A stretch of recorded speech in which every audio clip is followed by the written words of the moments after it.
are so happy and proud. მე ვარ ქართველი, მაშაცა და მე ვარ ევროპელი.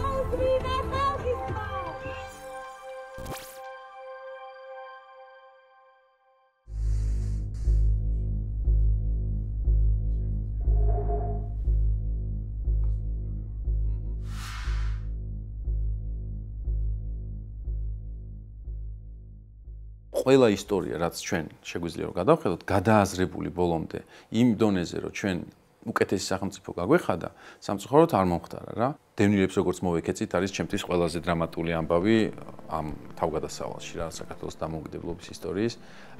იმიტომ რომ ვერ ხედავ მიზეზს, რომ ეგრე მოქცეულიყავით რა, ანუ რა ვიცი. რატო დავკარგეთ მიმღებლობა თუ ემპათია ამ დონეზე, რომ დავივიწყეთ, რომ უბრალოდ არის ხალხი, ჩვენი თანამოძმეები და რატო ვაქციეთ რაღაცა საფრთხობელად ეს ტერმინიც და რატო გავიხლიჩეთ როგორც საზოგადოება. ეხლა უკანასკნელ პერიოდში ერთ-ერთმა ადამიანმა დაიწვა თავი. და დევნილების სამინისტროსთან იყო აქცია, ხო? სადაც იყვნენ დევნილები და მაგ წუხელს გამოთქვამდნენ რა და ჩვენ ვინაიდან პოლიტიკის დონეზე ეს თემა მიძინებული გვაქვს, რაღაცა გეუცხოება, რომ რაზე ჩივიან, ხო, თითქოს რა და მე ხვდები რა ყველა არგუმენტი მართალი არის აბსოლუტურად, ხო? რა გეუბნებიან, რომ ჩვენ რატო დაგიდგეთ ხარში, როცა თქვენ არ დაგვიდექით მაგალითად, ხო? ან ჩვენ რო ეხა ეს ჭირის უფლები ვართ, თქვენ სადახართ მაგალითად. ეხა როგორც ვლაპარაკობ, თითქოს ვსაუბრობ სხვა ხალხზე რა. და ამის ეს ლაპარაკის საშუალებას მაძლევს ის თუ როგორ მოვიქეცით სინამდვილეში. მაინც ვერ მოახერხეთ, რომ იქვე აგვეშენებინა ის ხიდები და ეს ტრაუმა დღემდე არის. სამწუხაროდ ეგეთი ისა გვაქვს რა, მოცემულობა გვაქვს, რომ ყველაფერი გავატარეთ ისე, რომ არ შევაფასეთ რა. ანუ შეიძლება ესე ძალიან ხმამაღლად ჟღერს, იმიტომ რომ ჩვენ ვიცით, რომ ეს შეფასებები არსებობს რა. თქვათ, ეხლა რო ვკითხო დღევანდელი რეჟიმის პატრონებს, გეტყვიან, რომ აი საშინელება ჩაიდინა წინა რეჟიმმა და თითქოს ეს შეფასება სადღაც ჰაერში არის გამოკიდებული რა. ის არ არის ქმედითი, რაღაც ღირებულებას დაფუძნებული ამბავი, რომელმაც რაღაც უნდა შეცვალოს იმისთვის, რომ დაგვასწროს, რომ მომავალში არ მოხდეს.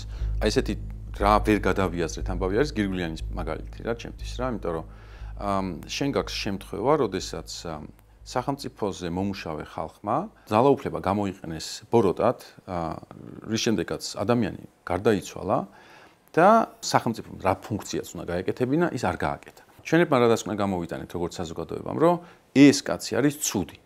ანუ პიროვნებაზე მივაწერეთ ბოროტება და არა სისტემურ რაღაცა ხარვეზზე რა. ანუ დასკვნა ის კი არ გავაკეთეთ, რომ თუ სახელმწიფოში ყველა შტო ერთ ადამიანის ხელში არის, მაშინ აუცილებლად დაიჩაგრება მოქალაქე, დასკვნა გავაკეთეთ, რომ თუ ეს კაცი კიდე ძალაუფლებაში იქნება, მაშინ ცუდი რაღაცები მოხდება.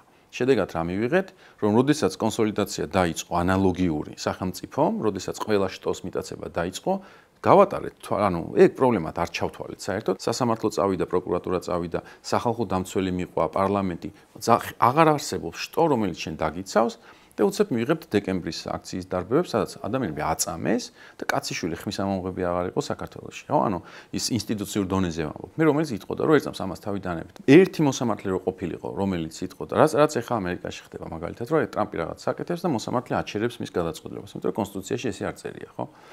ეგეთი რაღაც ერთი პრეცედენტი რო ყოფილიყო ჩვენ შემთხვევაში, ჩვენ ბევრად უფრო დაცულები ვიქნებოდით. არა, ვაცალეთ სისტემას ისევ, რომ წაეღო მთელი ძალაუფლება ერთ გუნდს, თუ ერთ ადამიანს და ეხლა ვჩივით იმაზე, რომ რატო დაგვემართა ეხლა ეს. და სინამდვილეში ზუსტად ანალოგიური რაღაცა გამოცდილება გვაქვს.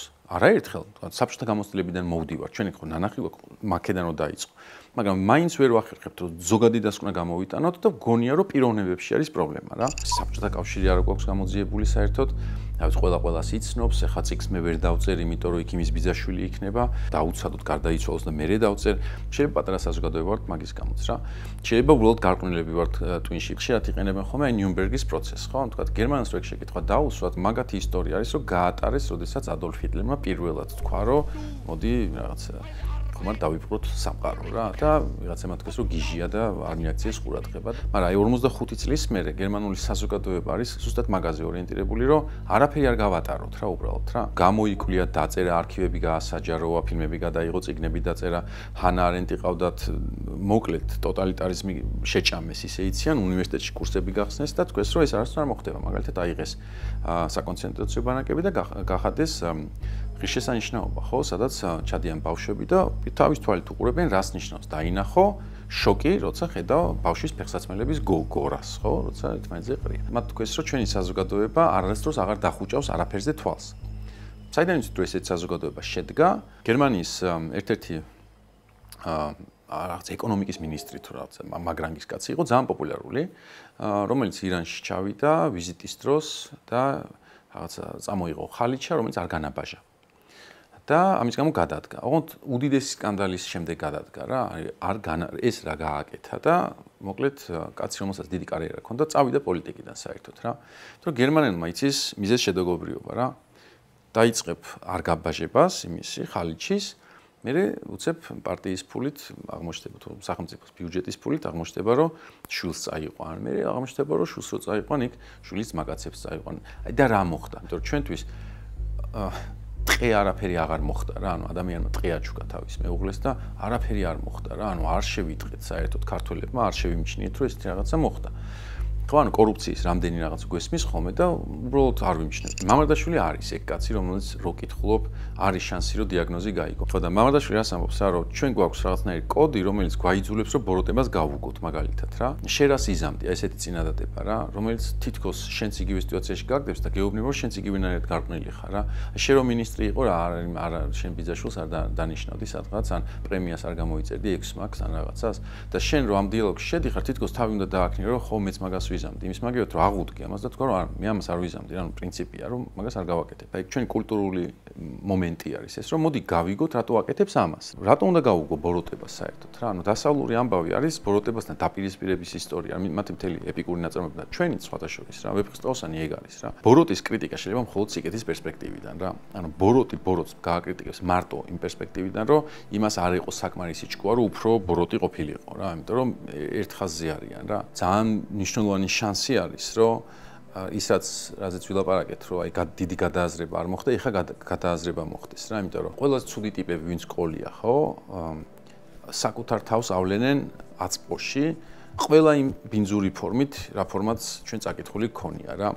ანუ ყვები რომ ეს სტალინი როცა სიტყვით გამოვიდა, ტაშს უკრავდნენ და ვერავინ ვერ გაბედა ტაში შეწყვეტა რა და ეს ჩვენთვის ზღაპარი იყო რა და ეხლა გახდა რეალობა რა. არის თაობა, რომელსაც ეს არის აბსოლუტურად უცხო რა. მაგრამ სამუშაო მაინც ძალიან ბევრი არის, რომ ეს პრინციპები მართლა რაღაცა ცნობიერების დონეზე დავიდეს. პოტენციალი გვაქვს. ოღონდ წესიერ უნდა დავიწყოთ რაღაცებზე ლაპარაკი. We are so happy and proud. მე ვარ ქართველი, მაშაცა და მე ვარ ევროპელი.